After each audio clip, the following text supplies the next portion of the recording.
Hello, my name is Mike, and this is Guns and Horsepower.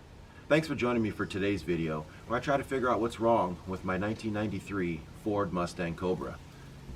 It has an intermittent check engine light and a slight hesitation between 2,000 and 3,000 RPMs. Now, I'll just give you a little history on the car. About 2 years ago, it broke a valve spring on the number 3 cylinder. I had rebuilt the top half of the motor, and everything was running fine for about a year. Then, like I said, that intermittent check engine light started coming on, mainly when the car was cold. It would come on for a few seconds and turn off, and I might not see it for a few days. So I didn't think much of it. Thought maybe it was just time for a new gas cap. The car was running perfectly at the time. Then the hesitation kicked in. It was real slight at first, but it started getting worse. So I ran some fuel system cleaner through it, and it seemed to take care of it. But now the hesitation's back, and the check engine light is coming on more frequently. So it's time to take a closer look. Just to give you a little heads up, I've already walked through this process and found out it's only running on 7 cylinders, which was a shock to me because, like I said, it idles fine, it makes tons of power, it's going sideways all the time. But it's time to figure out what's wrong so I can get this problem resolved and get the car running on all 8 cylinders. So I wanted to make this video so I walk you through my process of how I came to my conclusion that it's running on 7 cylinders and what the actual problem is. So the first thing I did was take temperature readings of all the cylinders on this side. I kind of seem to think it's going to be on that side since that's where I've had the problem before, and I kind of think they're related. This issue might have led to that broken valve spring, so that's why I want to take care of this right away. So let's go ahead and get the car started up, let it warm up a little bit so we can get some temperature readings. Alright, so the first thing I did was I went ahead and got the engine up to temperature, and I was checking out the cylinders, and I couldn't reproduce what I did the other day. So I got my son in there to rev it up to about 2,000 RPMs, and then that's where you can see the difference. So if you could, sorry if you can't hear me. I got to be close to the engine. I want to show you these readings as I take them so you can find out exactly what I found out. All right, Hayden, go ahead and rev it.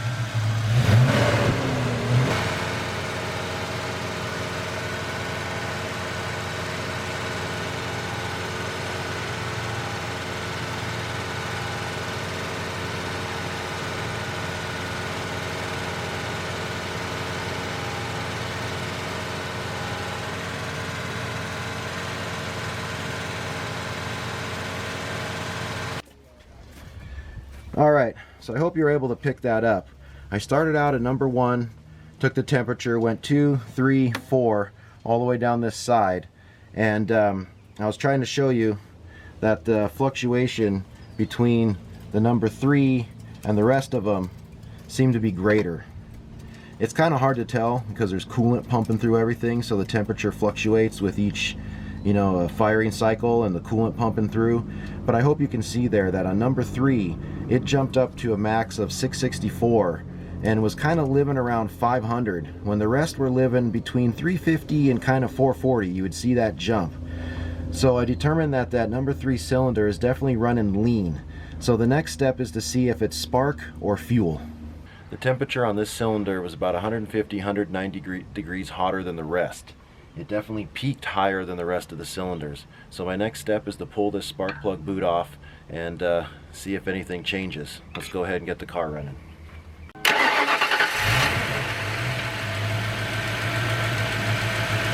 the car idles fine. It revs fine, other than that slight hesitation.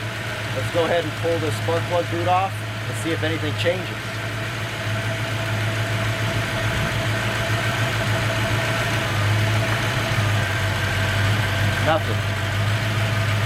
Nothing changed. Do we have spark? Yes, we do. I don't know if you can hear it, but I've ground in it and you can hear the tick.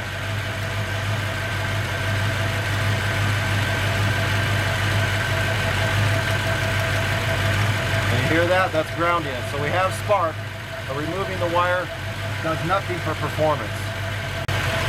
Go ahead and turn the engine off, remove the spark plug, and take a look at it. Because of the headers, there's not a lot of clearance. I found that this is the easiest way.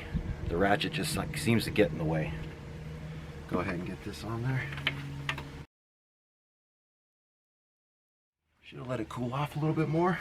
It's still a little hot. So there we have the spark plug from the number 3 cylinder. As you can see, it's very white. This part here is very crusty white. Doesn't smell like fuel at all. It's bone dry. So this is indication of a lean cylinder. And like I said, once I pulled that spark plug wire off, the engine didn't run any different. So as you can see, it just looks like the cylinder is not getting the fuel that it needs to burn.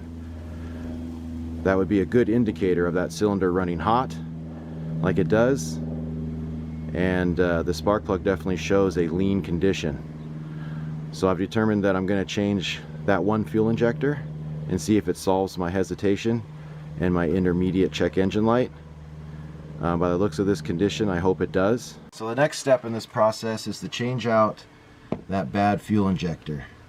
And that's it right back there. This little guy with the blue ring around it. So you got the plug here and you have the fuel rail here. So to be able to get that fuel injector off, you got to remove the fuel rail. To remove the fuel rail, you're going to have to take off the upper intake. I'm going to go ahead and do it as a unit with the throttle body, the EGR, and all the sensors left in. There's some hoses to disconnect, a few electrical connectors for the position sensor, and up under here there's a little bit of a vacuum tee. You can't see it, it's kind of towards the back. That needs to be disconnected so we can get access to the fuel rail and change out the bad injector.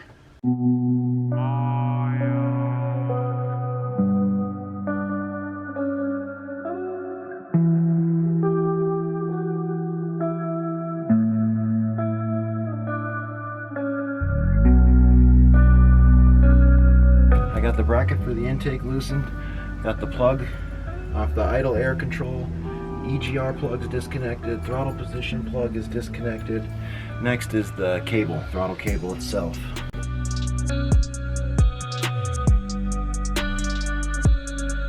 Now that I got the throttle cable disconnected from the front, it's attached to the bracket here that goes along with the upper intake. And the plug for the throttle position is also on there. So I'm going to go ahead and remove that clip that's on there.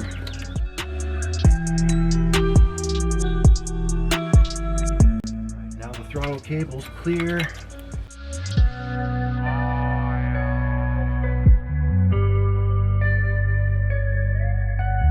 The last bolt back here in the back is a little bit different. It has what they call a crash bar. So there's like a brace that bolts on top of the bolt, so it's a stud. So it has a stud portion that sticks up on the top and a little nut on top of it, and the bar runs from here back to the other side. But that's a little difficult to deal with, is putting that bar back on. But beware that this back one is a stud. Loosen the crash bar from the other side to be able to get to the bottom of the stud to remove the intake. I'm going to show you the other side of the crash bar. Probably the most difficult part of the whole intake is dealing with that thing. You can see my socket's on it, so you got to remove that, and then there's a stud that goes to the lower intake manifold, and then that vacuum tee I was talking about, that's under. There's the line there, it runs, and it's, let's see if I can show you, this one right here, the big one right there on the clamp, that hose runs back and connects to the tee underneath. So if you disconnect it right here very carefully, because this it's just a plastic piece, this vacuum tee here. But yeah, go ahead. You got to remove that line right there, and then the intake will come off. But yeah, this is the most difficult part, is getting that crash bar removed. As you can see right there, there you go. There's my socket on the nut for the top stud of that crash bar. Once you get that bar off, then the upper intake can be removed. There's the vacuum hose right there that feeds into the tee and comes right here. I recommend you remove it right here, but be very careful you don't break this plastic distributor thing right here. This piece right here, pretty expensive, hard to come by. But remove that vacuum line, get that crash bar off, and then the upper intake can be removed.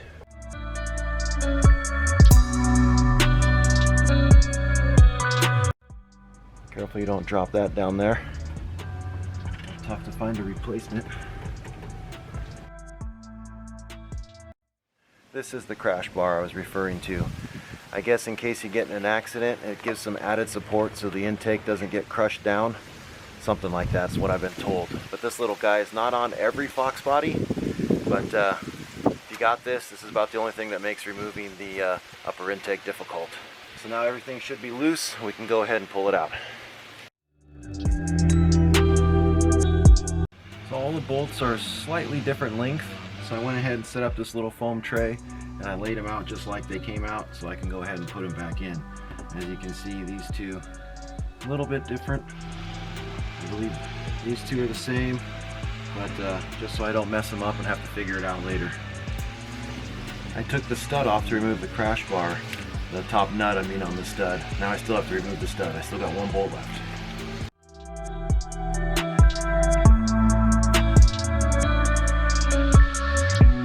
So that's what I was talking about. That last one's a stud if you have that crash bar. So that's about the only fiddly part of the whole operation. I'm here under the intake, the upper intake, showing you those vacuum lines that run under it. See if I can get some light in here to help with the situation. Okay, so right there I have my light on that metal elbow, and that's that line that goes to that vacuum tee, the vacuum diverter. And then right above it you have those little vacuum lines that you need to pull out. So keep track of where they go. Earlier I had said you can take it off of that tee, but be careful. Well, I was unable to do that because that hose is so rigid. There's not a lot of flex in it, so there's really nowhere to push it to slide it off. So I'm going to go ahead and remove it from right down here and go ahead and unplug those two, and then the intake will come right up.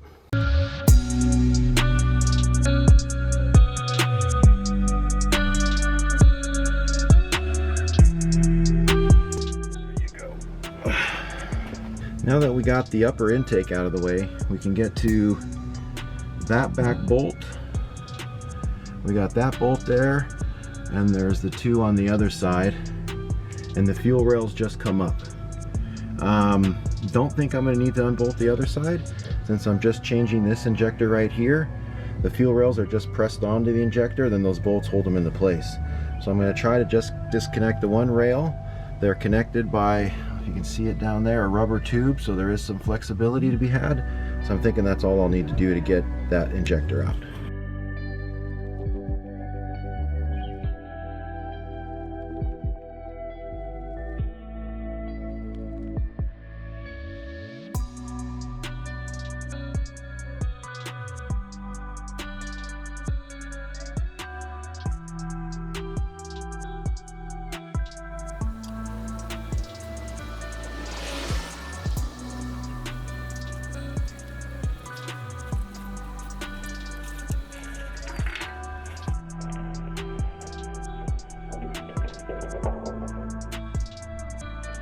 I don't know if you caught that, but the injector just went down the intake.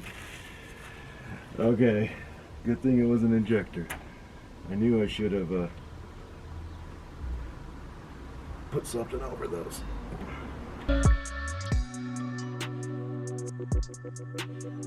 So there's a lesson learned. Always cover the intake holes. Good thing it was something large enough I'll be able to fish it out. Thought I could get away with skipping that step. No.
Well, there you have it. There's the intake back installed. I ended up using the same gasket because, like I said, it's only about a year old. It was in perfect condition. I was able to get it out without damaging it, able to put it back in without damaging it. We got these torqued down. The torque spec is 12 to 18 foot-pounds. My torque wrench starts at 20, so I just torqued them to 20. I figured there's not much difference between 18 foot-pounds and 20 foot-pounds. That's what I'd done last time. Had no problems, didn't squeeze the gasket. So there you have it. There's the upper intake removed to get to the fuel rail to change a defective fuel injector. So now that we have the intake installed, torqued down, just do a double check, make sure everything's reconnected. You got your vacuum lines, your plugs, throttle position, EGR, these lines are back in. Make sure you didn't pull any vacuum lines out while you're wrestling back here. PVC valve is back in. All the vacuum lines, looks like everything's done. Now that the new fuel injector is installed, the upper intake's back on, everything else is hooked up, let's go ahead and see how it runs.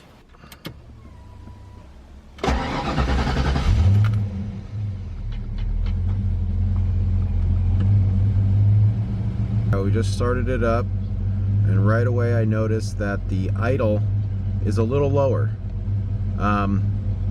It's back to where it was originally. For a little while there, the idle was probably about 100 RPMs higher, and now it's back to its kind of more low-B idle, if you want to call it. All right, now that we got it warmed up a little bit, and go ahead and test the revs on it. Well, I can tell it's definitely revving easier. There's no hesitation right there between 2,000 and 3,000. That's gone. Check engine light's not on. It's idling back to normal, which was a little lower than it was idling before. The exhaust note sounds a little different, sounds like it used to. Definitely revving a lot freer. Let's go ahead and get this out on the road and take it for a test drive and see if we fixed the problem and got rid of that hesitation and regained our power.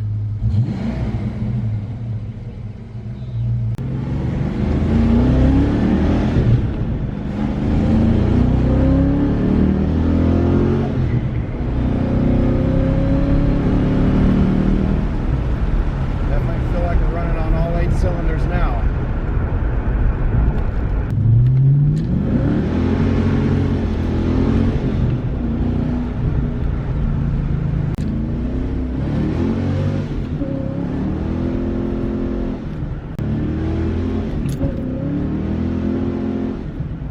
Sorry for the shaky camera, the mount's not the best. I'm gonna fix that very soon.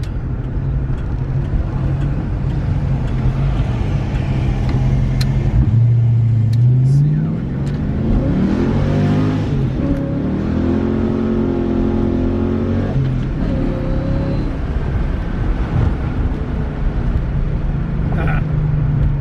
Seems to be running quite well. Spun through first all the way through second. The only reason I didn't spin third is I had to let up. I'm back from a very successful test drive. It definitely feels more powerful. The hesitation's gone and the check engine light did not come on. The car definitely seems like it's running on all 8 cylinders now. Is it perfect? No, I'd say it could be even better. The best move would be to change out all 8 fuel injectors. A full set of injectors costs just a little bit under $400. And right now I don't have the money for that. So I decided just to spend the $60 on the one injector and take care of the worst offender. But the right thing would be to change out all 8, and eventually I would like to do that. So if you can please subscribe to my channel, help me reach 1,000 subscribers, so I can start getting paid for these videos, and I'll be able to buy that new set of fuel injectors. So like this video and smash that subscribe button. Thanks again for watching.